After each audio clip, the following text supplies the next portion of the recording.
The Lord is my shepherd, I shall not want. He makes me lie down in green pastures. He leads me beside still waters. He restores my soul. He leads me in right paths for his name's sake. Even though I walk through the darkest valley, I fear no evil, for you are with me. Your rod and your staff, they comfort me. You prepare a table before me in the presence of mine enemies. You anoint my head with oil. My cup overflows. Surely, goodness and mercy shall follow me all the days of my life, and I shall dwell in the house of the Lord my whole life long. It was the feast of the dedication in Jerusalem. It was winter, and Jesus was walking in the temple, in Solomon's porch. The Judeans surrounded him. "How much longer are you going to keep us in suspense?" they asked. "If you are the Messiah, say so out loud." "I told you," replied Jesus, "and you didn't believe. The works which I'm doing in my Father's name give evidence about me, but you don't believe, because you don't belong to my sheep. My sheep hear my voice. I know them, and they follow me. I give them the life of the coming age. They will never, ever perish, and nobody can snatch them out of my hand. My Father, who has given them to me, is greater than all, and nobody can snatch them out of my Father's hand. I and the Father are one." Easter, week 4. I really do hope that you've found something celebratory, something faith-filled, something expectant of a new way of life these past few weeks. I hope you found encouragement. I hope you found refreshment in life. I hope you found courage and hope. Those are the things that we're after during Easter, right? Those are the things that we want to take to the world around us. Last week we looked at a story from the Gospel of John where we discovered that loving Jesus means to love those around us. And specifically not just everyone, although we should respond to everybody in love, but to those who are vulnerable, especially those who are at risk, sheep, right? Those who need care, those who have been forgotten or neglected or set to the side or perhaps abused or ostracized or marginalized. And we saw in the connection of all of these texts that this is indeed where Jesus is found. Today we're going to unpack that a little more. We're going to look at some texts that I hope will maybe in a more personal and more practical way unpack what it looks like to be that kind of shepherd for the people around you. We'll look at that text from John you heard read to see exactly what makes the mark of a good shepherd. And we'll find other examples, both from the text of Scripture and from outside it, to see just how wonderful and truly glorious it really is when we embrace the call to care for each other. And we'll celebrate those stories together. I want to set the stage first by looking a little bit at Psalm 23. Right, this text, of course, is super well known. You hear it all the time. You see it all the time. It's been everywhere. Right? I Googled Psalm 23 tattoos this week just to see what would come up. And, to not my surprise, there's pages upon pages. You can scroll almost endlessly of pictures of people who have gotten Psalm 23 as a tattoo. So just for fun, I also Googled Leviticus 11 tattoos. None.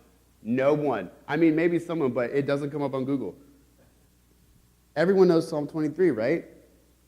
Leviticus is an easy target. I get that. No one's going to have Leviticus. But you've probably all heard or seen Psalm 23, right? Do you know what Psalm 111 says? Do you know what Psalm 7 says? Right? We treat the Psalm sometimes like an album. It's a book of songs, and we treat it like some of our favorite albums. There's 2 or 3 singles. The ones that hit the radio are really good, but the rest we kind of just skip through, right? The deep tracks, I'm not worried about it. I just want to hear the singles.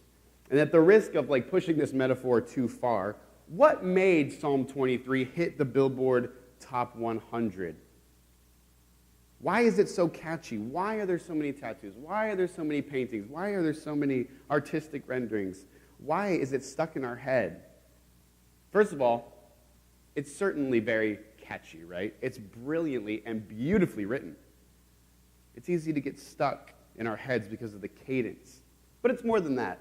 Look at what this writer is claiming, right? Like living without lack. I lack nothing. Having a restored soul. The kind of peace that comes from sitting in a green pasture or walking by a beautiful landscape. Protection from those who seek to destroy us. Walking a life free from violence. Surrounded by abundance, followed by goodness and mercy. Dwelling in joy and beauty. Surrounded by people you love. That's pretty desirable, isn't it? We all want that. I think that in this psalm we hear a longing that speaks deeply to what everyone really wants to see in their lives. The idyllic pastoral scenery might not mean as much to us as it did, perhaps, to those acquainted with an agrarian lifestyle. I don't commonly use shepherding metaphors in my own life. If I wrote Psalm 23, I'd probably say something like, when my phone drops, you crack it not. Right? Like, yes, screen didn't crack.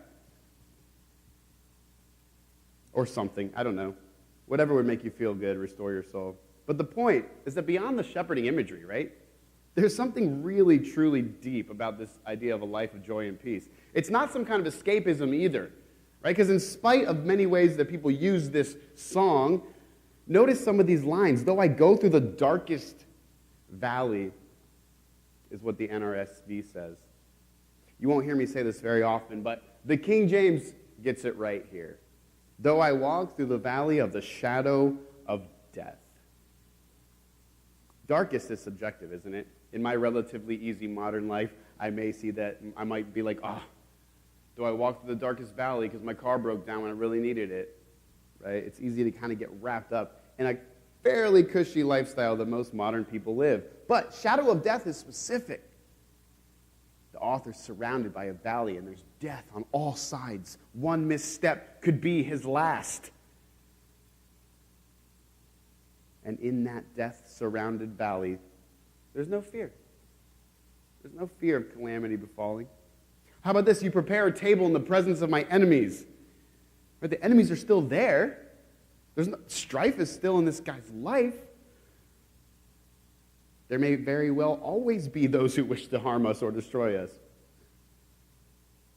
But we have a table set in the presence of those enemies, even surrounded by enemies, a place to sit in safety and eat. Not just scanning by, right? Not just like skating by, not just barely making it, but a place of honor. It says, I'm anointed with oil. My cup runs over. I have abundance. Not just a meal on the run, on the hide, but a place to clean up, relax, be served. So the bad stuff doesn't go away, but in the middle of it all, there's peace, there's a good life. And of course, this psalm has made it all these years. Of course, it's gotten into our hearts. That's the picture of what it means to be cared for, right? That's the picture of what it means to be a sheep who's taken care of by a shepherd. So in the context of last week, where we observed Jesus telling Peter, feed my sheep, take care of my lambs, feed my sheep. What does it look like to care for sheep? What does it look like to love others, as Peter was instructed to do? What does it look like to mirror to each other the presence of Christ, as we've been hearing the last few weeks? Well, it means to restore each other's souls. It means to guide each other in green pastures. It means to protect each other in the face of those who would destroy. It means to bring comfort. It means to be goodness and mercy. It means to prepare tables for each other, even in the very face of death. These are the same types of things that we see in our passage from John 10. Now, the part you heard read today, right, needs some serious contextualizing if it's going to make any sense. Some of the religious leaders asked Jesus if he's the Messiah, as you heard, and they say, tell us plainly, make it easy for us. We don't need any more of this, parabolic mumbo-jumbo. We don't need you to, do the whole healing people and tell them not to tell anybody. We want you to stop saying that you aren't and then saying that you are. Are you the Messiah? Just straight up, yes or no? And he says, I have told you that I am, and it's been made clear by my actions, which you should be able to pick up on if you had the eyes to see it. But then he says, but you can't because you're not my sheep. Right? My sheep know the voice of their shepherd. They find abundant life with me, and no one can take that life from them because their life is held within God, and God and I are one. It's a whirlwind set of extreme statements, right? Just one thing after the other has to be unpacked. And the religious leaders' heads, as you heard, almost explode. Oh, you didn't hear this part read, actually. It's the passage that follows immediately after what you heard read. They take up stones. They want to kill him for blasphemy. They say, how dare you say that you and God are one? He goes on to say, what? Doesn't the scripture say that we are all gods? And they just, from then on, it's kill Jesus mode. So, it'll help us make sense of what's going on here if we remember the two main points that Jesus made in our text today. One, that the religious elites that he's speaking to were not his sheep. And two, that his sheep have a life that nobody can take away, right? So why is he speaking in these terms? Why is he using the metaphor of sheep? He begins that discussion earlier in the chapter with the religious leaders by saying that anyone who enters the sheep pen, where the sheep live, in any other way besides going through the gate is a thief.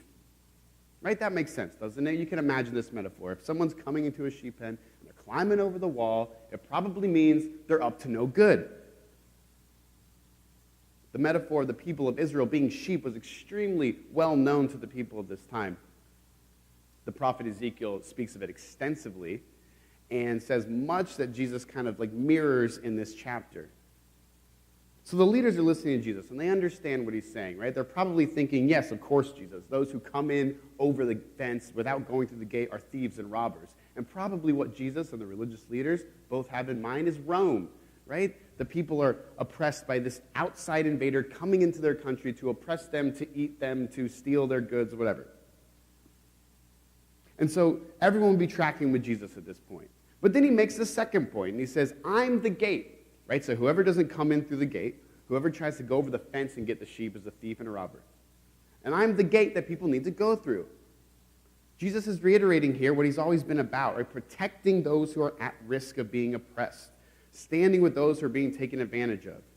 A shepherd acting as a gate for the sheep pen was a common practice at this time. In fact, pens would often be built without gates, without doors. And after bringing the sheep in from pasture each night, the shepherd would sleep across the entrance so that if a sheep left, it would wake him up and he'd be able to not let it get eaten by wolves. And of course, to keep watch for any animal or thief. So Jesus is saying, look, the people are vulnerable. There's these outside invaders. There's people that are abusing and taking advantage of them. And I'm the one who cares for them. I'm the one who will stay across the gate and even lay down my own life for them so that they can have a deep and abundant life, a Psalm 23 type life. So those who enter are thieves. Jesus is the gate, right, that protects the sheep. But then he makes a third point to the religious leaders, and he says that they, the rulers, don't care about the sheep. He calls them hired hands, right? You're helpers who help the shepherd, care for the people. But when thieves come, when animals come, hired hands always just flee. They run away. They're scared. They don't want to stick up for the sheep. The leaders who are meant to guide the people, show them their place within the life of God, defend them from wolves, right? They ended up just receiving payment, trying to stay in the good graces of the empire. The leaders grew rich and lived lavishly while the people suffered increasingly. The prophet Ezekiel saw this coming, right? In his day, as the kings of Israel were doing a similar thing, continually choosing injustice over righteousness. And he proclaimed a day when God would strip away all power from the shepherds. And he would give that power that the shepherds have to his servant David. He has metaphors like the shepherds are not caring for the people. Rather, they're eating the sheep to grow fat themselves, right? Like taking from the people to grow fat.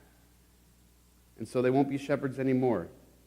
Now, of course, David was already dead and gone when Ezekiel wrote that, when he spoke. It's a reference to the Messiah, an anointed one who would deliver the people from foreign oppressors and from the injustice of kings and bad priests.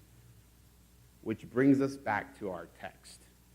Because after unpacking all that for the religious leaders, they now see themselves, right, kind of under that Ezekiel proclamation. And they feel that Jesus is saying to them that they're going to have their power stripped away. They're not going to be shepherds of the people anymore. And so the natural question, of course, then would be, oh, so you're the Messiah? If you're the gate that protects the sheep, then you're the son of David, you're the Messiah? you're sent from God? And Jesus essentially says, yeah, I was sent from God, and I will work, and I will even die for these people. Oh, and actually, I and God are one.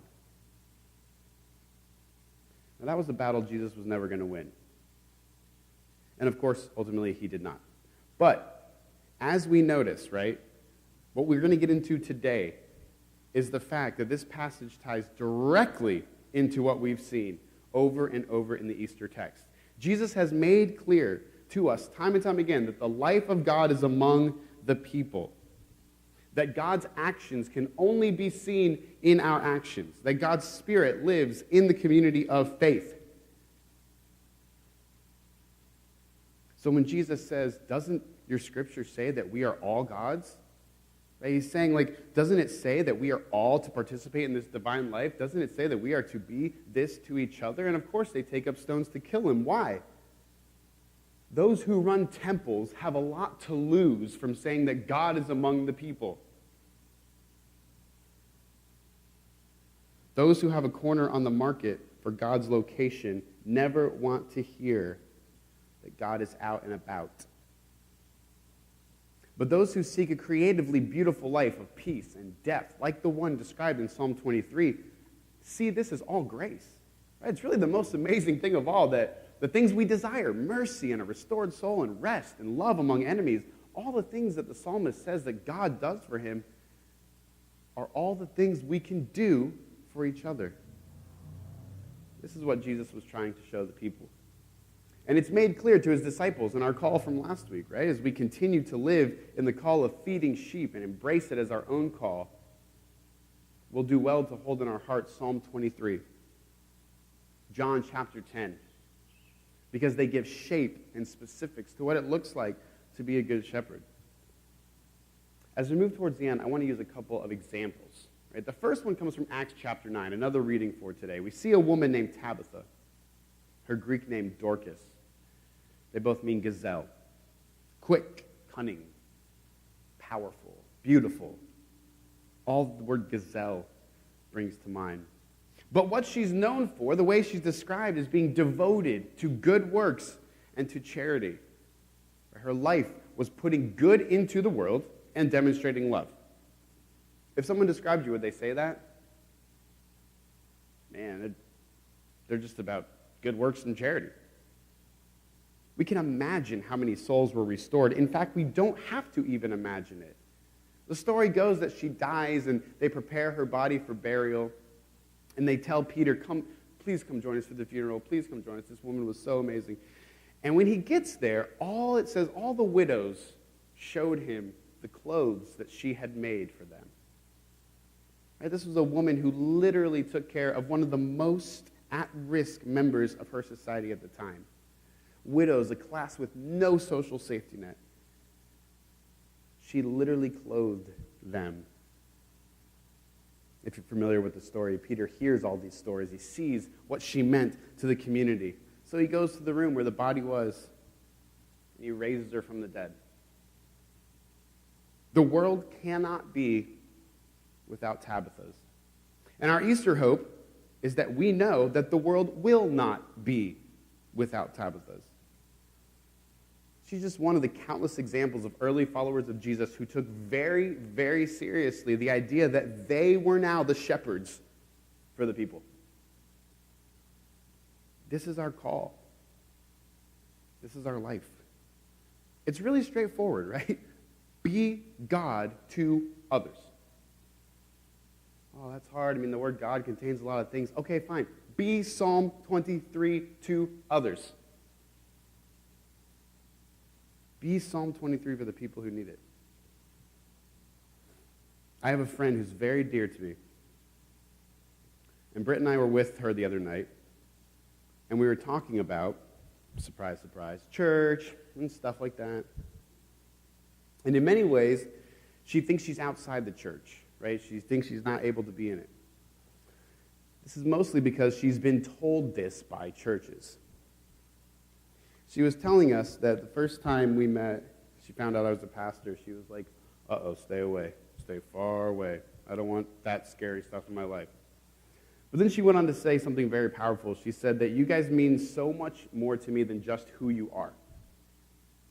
Right? Like, you're Christian, you're Brit, but you're more than that. She said, what you mean to me, what you represent is divine acceptance. Right? This is what we're called to be. Jesus said, whomever you forgive is forgiven. We heard that a few weeks ago. We are,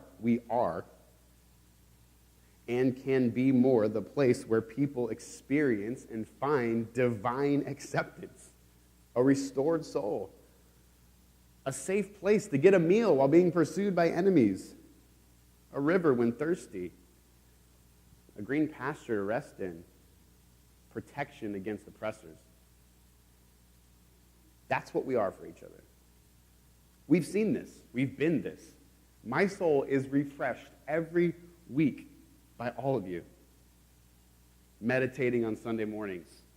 Oh man, that's been one of the most soul-refreshing things ever. Encouraging words when I get discouraged. A hug. Faithful giving. Time spent on running things smoothly. Each of you has contributed so much to the joy and depth of life that I've personally experienced. And I know that many of you feel the same way about others in this room. So be happy for that, right? It's Easter still. Celebrate the life we've built here. And then embrace it further. Walk further into this call. When we do that, surely goodness and mercy will follow us all the days of our lives. Let's pray.